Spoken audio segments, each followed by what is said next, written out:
अंधेरे में एक लौ की तरह जलती है वो, खुद में शिव को समाये चलती है वो। आज भी उसके होने का होता है एहसास, उसकी याद से सफल होती है हर सांस। वो एक गहरा सागर है, अव्यक्त होने के बाद भी अनंत आत्माओं की यूं ही बुझाती रहेंगी प्यास। उनकी बेपनाह मोहब्बत और रहमत उसी तरह से जर्रे जर्रे पर बरसती रहेगी, जैसे कोई नेमत और दुआ की तरह उनका हाथ हमारे सिर पर है।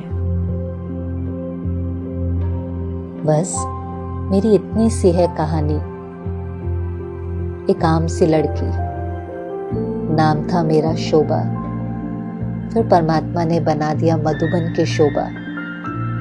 पहले नाम हुआ दादी गुलजार, फिर बाबा ने कहा हृदय मोहिनी, और फिर बन गई बाप दादा का रथ। ये है उस शागिर्द की कहानी जिसकी परवरिश खुद परमपिता परमात्मा शिव ने की और उसे बना दिया आम से खास। उस बच्ची की कहानी जिसे जग ने कहा मां। ये उस आत्मा का सफर है जो भले ही चली गई है अव्यक्त लोक की राह पर, लेकिन हर किसी के रूह में आज भी समाई हुई है। ये है ऐसी एक रूहानी शख्सियत की कहानी जो आम होकर भी आम नहीं थी। उनके हाथ से किया गया हर कार्य असाधारण था। जिस जर्रे को वो हाथ लगाती थी वो भी हीरा बन जाता था। आत्माओं के अंदर के हुनर को तराश कर कितनों की जिंदगी को काबिल बना दिया। दादी का जन्म हैदराबाद के सिंध में हुआ, लेकिन उन्होंने पूरे विश्व को अपना घर समझा और परमात्मा का संदेश फैलाने के लिए निकल पड़ी एक नई राह पर। उन्हें अपने घर पर ही सबसे पहले आध्यात्मिक ज्ञान का परिचय मिला। उनकी मामी के घर पर बाबा रहने आए थे, तभी उन्होंने अपने घर में ही श्री कृष्ण का साक्षात्कार किया। भगवान का बच्चा होने के रूहानी नशे से भरी कुमारी शोभा का शुरुआती जीवन बहुत ही आनंद और मजे में बीता, क्योंकि उन दिनों मुरली में केवल आने वाली नई दुनिया के बारे में ही बताया जाता था। ये शिव बाबा की दादा लेखराज द्वारा दी गई शुरू की शिक्षाएं थीं। साल 1940 में दादी को योग में सतयुग के दृश्य अनुभव होते थे। दादी सहित कुछ छोटे बच्चों को नए युग के दृश्य दिखाई देते थे। वापस होश में आने के बाद उन्होंने जो देखा वे सभी को बताती थी। उन दिनों दादी का ये साधारण रोल था। 1950 के बाद बाबा के निर्देशों के अनुसार ओम मंडली माउंट आबू स्थानांतरित हो गई। तब तक दादी गुलजार शारीरिक और आध्यात्मिक तौर पर तैयार हो चुकी थीं, और इसीलिए बाबा ने उन्हें संपूर्ण भारत में सेवाओं के लिए भेज दिया। दादी गुलजार द्वारा कई बाबा के सेंटर स्थापित हुए, जो ज्यादातर दिल्ली के आसपास थे।